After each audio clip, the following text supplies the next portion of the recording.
How you doing, everyone? Welcome back. Well, we're gonna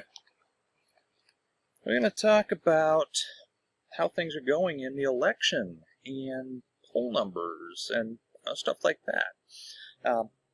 Actually, not so much poll numbers per se, because that's there's so many different polls out there. But we are going to get into what it's looking like as far as who's going to win this election. Now, keep in mind, whatever I say here, do not take that as a, hey, we got this in the bag, no matter which side you're on.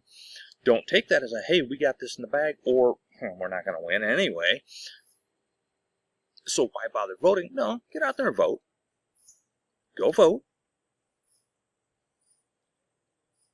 But here's how things are looking right now. All right, we have 7 battleground states, right? 7 purple states. Those 7 are going to decide this election. Could be as few as 3 of them, actually. As it sits right now, assuming that Kamala Harris keeps all blue territory and nothing flips red. Again, I'm keeping the battlegrounds out of this. Everything that is blue, she's got 226 electoral votes out of the 270 needed. Assuming Donald Trump keeps all of the red territory, he has 219. So it's pretty close. And it's a difference of, 7? So, 7 electoral votes right now are separating them. But there are 7 states. And those 7 states have a combined 93 electoral votes. And here's the breakdown on that. Nevada has 6. Wisconsin has 10. Arizona has 11. Michigan has 15. North Carolina and Georgia each have 16. Pennsylvania has 19. Okay, so what does that mean? That means that Pennsylvania makes everybody's path a whole lot easier. And Nevada, you're not irrelevant by any means, but you're not as necessary as some of the other states as far as winning. At least, you may not be all that relevant as it pertains to the final outcome. Maybe you will. Maybe it'll come down to you. We don't know. There is no way to know for sure. So, here's where we're sitting right now. All right? There are 3 states that are, you might as well call them tied, okay, out of these battlegrounds. 3 of them, you could call them tied. Of those 3, 2 of them, Harris has the slight edge.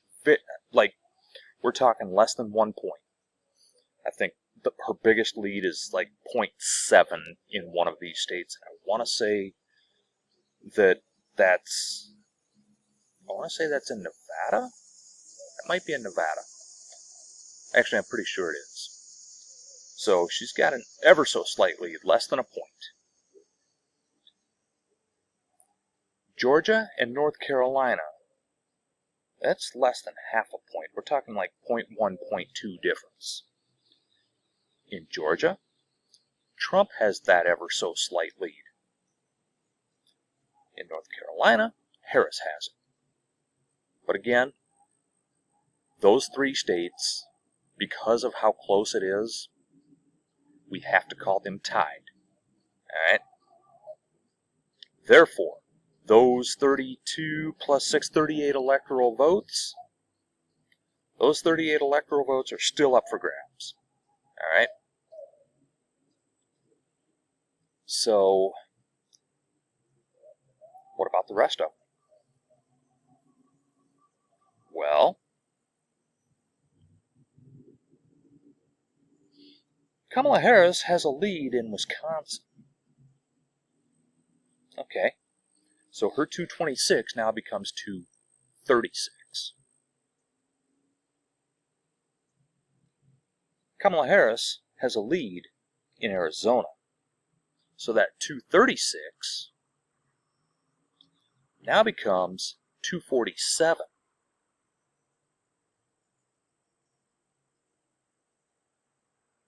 Kamala Harris has a lead in Michigan. That 247 now becomes 262.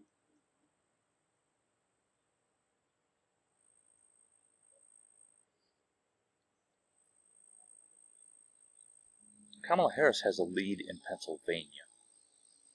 So that 262, which is just short, and Nevada wouldn't put her over the top, becomes 281, which is over the 270 needed. This is looking very good for Harris. And to be completely honest, Arizona. Love Arizona, right? But she can get there without you. She can get there without you. Now, don't let her get there without you, of course. Don't let her get there without you. But if she takes those Rust Belt states, where, by the way, she has the biggest lead in those Rust Belt states, Wisconsin, Michigan, Pennsylvania. If she wins those three, it's all over. Trump has no way to win because that is 270. He could run the table on the other four.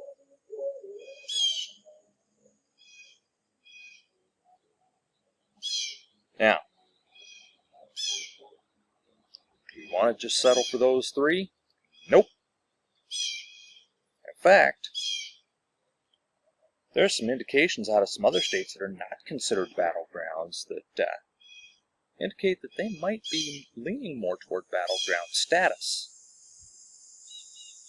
We're talking red states. Because things are getting closer. And will Kamala Harris take these red states? No. No, I firmly believe she will not. However, things are getting pretty close in Texas. Texas. Do you realize the last time Texas went blue was for Jimmy Carter in 1976? You realize that?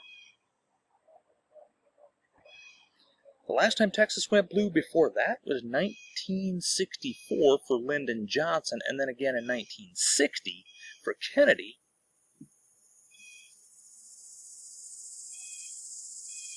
I'd say 3 times in 64 years going blue would make Texas a red state. Florida, traditionally a swing state. It's pretty red now, but it's traditionally a swing state. There are indications that Florida might be in play. Is she going to win it? I doubt it. I very seriously doubt it. But there are people down there who are excited about her and who are making a play for Florida. You take some of these red states into consideration, and her path gets a whole lot easier. People are also saying that Ohio is closer than... And again, Ohio is traditionally a swing state. Keep in mind, no Republican has ever won the White House without Ohio. None. Not a single one. Ever. So, assuming that tradition holds up, Trump would need Ohio. I mean, he would need it anyway. But what's going on here? Is there a chance that she could take Ohio? I very seriously doubt it, but there is indication that the race is tightening there. I don't think it's tightening enough that she has a chance to win it. And right here in my home state of Iowa, which has traditionally been a swing state,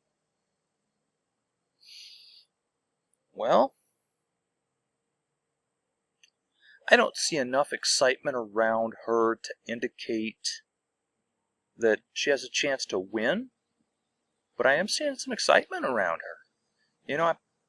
It's good to see some of the things that I'm seeing about her, that people like her and they trust her.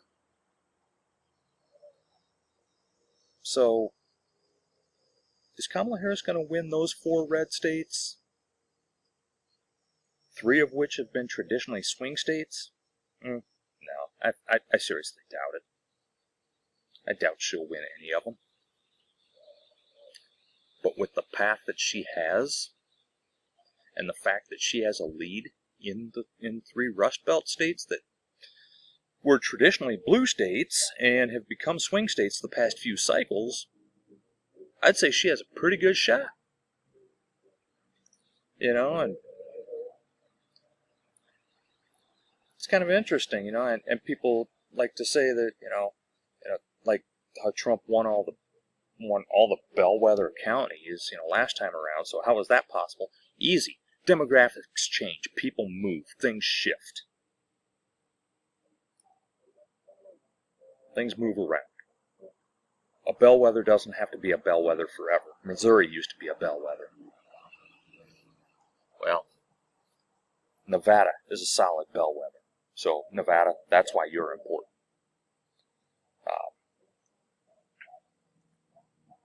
But for the same reason that those swing states became red states, and some of those red states became swing states, and some of those blue states became swing states.